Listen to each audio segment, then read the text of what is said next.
Inggris masuk dari Selat Melaka. Dia masuk ke dalam, kita harus melihatnya dengan Sumatera dibagi tiga. Sumatera Tengah, Sumatera Utara, Sumatera Selatan. Sumatera Tengah itu identik dengan Minangkabau. Kalau itu Minangkabau berarti Riau Daratan dan Riau Kepulauan itu adalah daerah Sumatera Tengah. Pada awalnya, sebelum tahun 57 paling tidak. Nah, ketika Belanda masuk dari Samudra Hindia, dia masuk ke pantai barat Sumatera sampai di kota Padang, dia melihat juga kehidupan orang, dia mencatat dalam bahasanya karena bersuku ke ibu tidak ada dalam bahasa Belanda.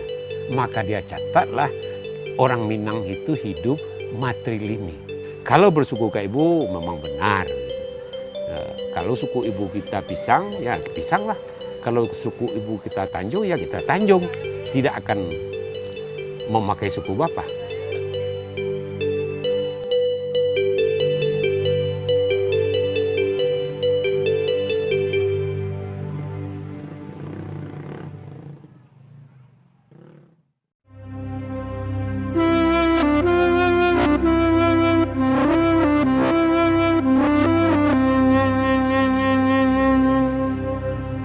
Nagari Sungayang, sebuah wilayah yang terletak di tengah provinsi Sumatera Barat. Dikelilingi bukit, sawah, dan masyarakat yang masih menjaga adat tradisi. Sebagian besar mata pencaharian masyarakat Sungayang adalah bertani. Tanah yang subur dan air yang melimpah membuat Nagari Sungayang ideal dijadikan tempat bercocok tanam. Hampir sepertiga luas daerah adalah areal persawahan, yaitu sekitar 240 hektar. Kerja tani ke sawah, ke ladang, ya ke parak kan. Itu kerja kalau Pak Tani.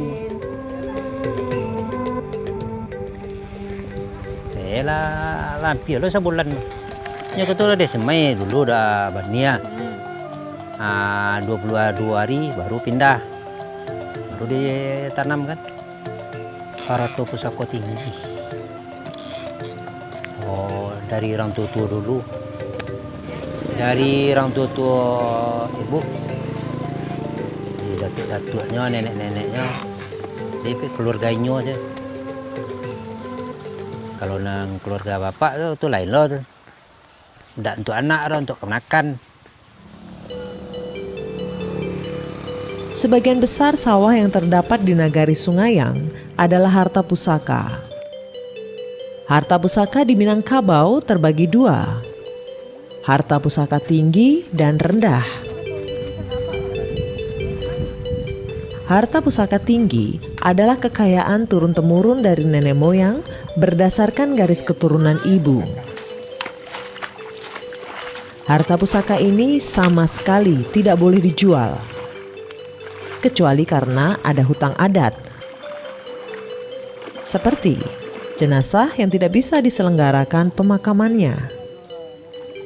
Anak gadis yang sudah dewasa tapi belum menikah karena kekurangan biaya, memperbaiki rumah gadang yang rusak, ataupun untuk prosesi pengangkatan pemimpin kaum.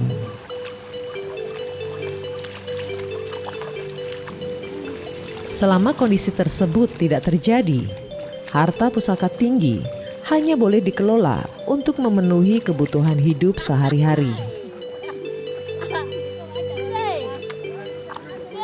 Aku untuk anak bini, keluarga bini lah. Tinggal untuk makan dulu. Nah, barang umpama setahun padi dalam 4 bulan tuh bara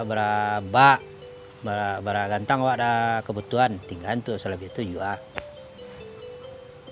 Untuk biaya anak sekolah, biaya dan lain-lain lah.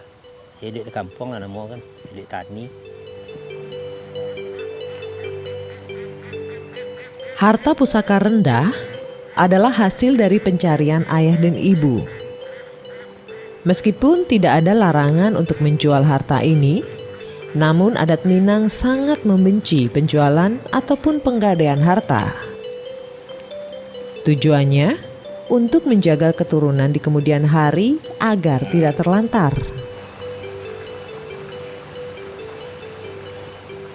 Berdasarkan adat yang berlaku, perempuan mendapatkan mandat untuk menjaga harta pusaka. Sedangkan laki-laki bertugas untuk mengolah. Dia posisinya sebagai pengelola, pengeksekusi. Tapi apa yang mau dikelola itu penentunya adalah perempuan. Itu.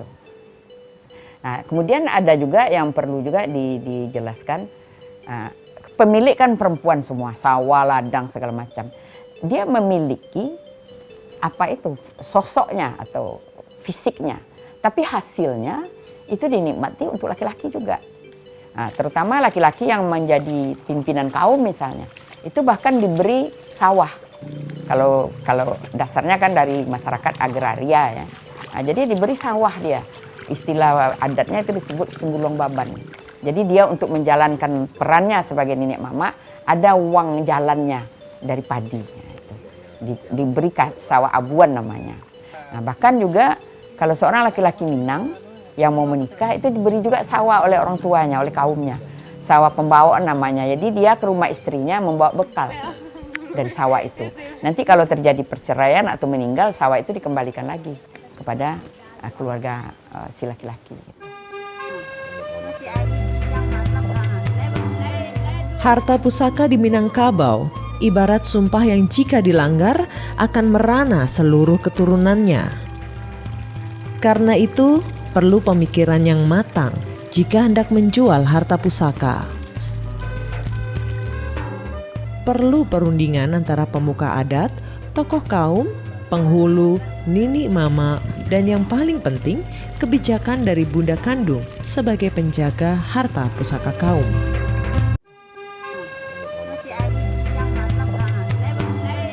Harta pusaka di Minangkabau ibarat sumpah yang jika dilanggar akan merana seluruh keturunannya. Karena itu, perlu pemikiran yang matang jika hendak menjual harta pusaka. Perlu perundingan antara pemuka adat, tokoh kaum, penghulu, nini mama, dan yang paling penting, kebijakan dari bunda kandung sebagai penjaga harta pusaka kaum. Secara hakikat nggak rugi. Kenapa nggak rugi? Karena kita di rahim ibu itu sudah membawa rezeki. Yang kita netek ibu jari di dalam rahim ibu ini sudah ada rezeki untuk dunia dan akhirat. Ilmu dunia dan akhirat. Pembagian hak waris yang jatuh kepada perempuan membuat laki-laki harus berjuang mencari penghidupan. Selain bekerja di daerah sendiri, tidak sedikit laki-laki Minang yang memilih bekerja keluar kota. Ada semacam ajaran, kalau orang Minang kan dikatakan karatau madang dulu, bebuah bebungo balun, merantaulah bujang dahulu, di rumah peguno balun. Jadi artinya selagi dia masih muda, disuruh pergi merantau mencari ilmu, pengetahuan, mencari pencaharian. Nah, itu kemudian setelah berhasil baru pulang. Nah, dulu soalnya petani kalau merantau enggak Pak. Dulu merantau juga Pak. Ke Jakarta, ke Batam, ke Padang. Ke banyak sampai beri Lampuang.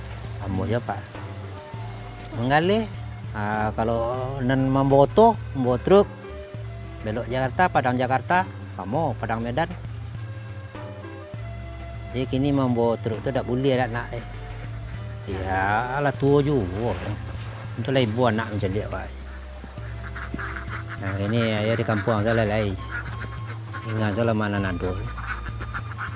Jadi istilahnya kini kok untuk kalau untuk anak sekolah kini kah. Kok biaya-biaya lah dibantu dia anak-anak dia rantau. Yo mak kecil tadi kalau merantau tu ya kadang-kadang rezeki kalau rezeki nak elok dia rantau tu dia rantau aja.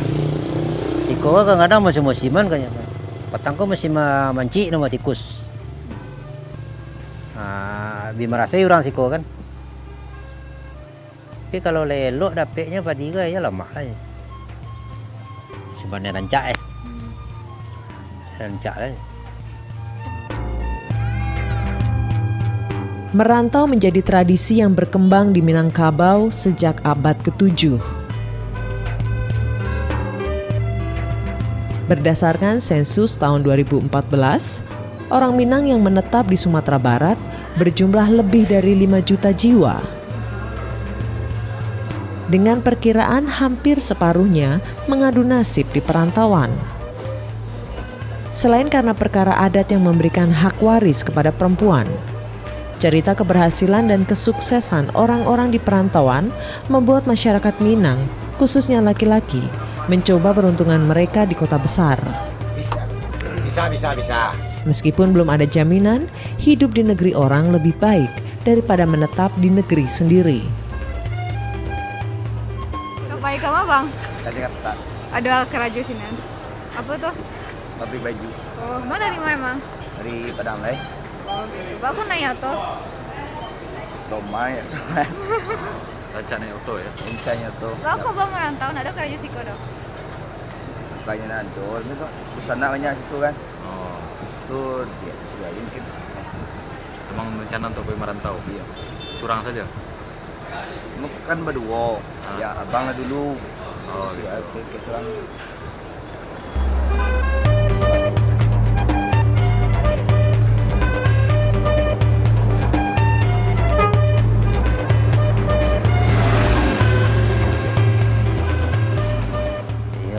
Pakai cerita tadi orang-orang Minang kok. Kalau lah kadang tu pandai seorang aja merantau. Tak perlu diajar, tak ada sekolah. Rumah sekolah tak ada merantau. Cuma lah nama tu tak kebiasaan di orang Minang kok pergi merantau.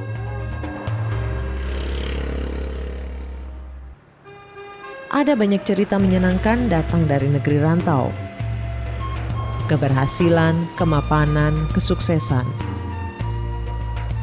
Meskipun harus diakui, tradisi yang berpola ini menjadi salah satu faktor bergesernya adat dan budaya yang ada di Minangkabau.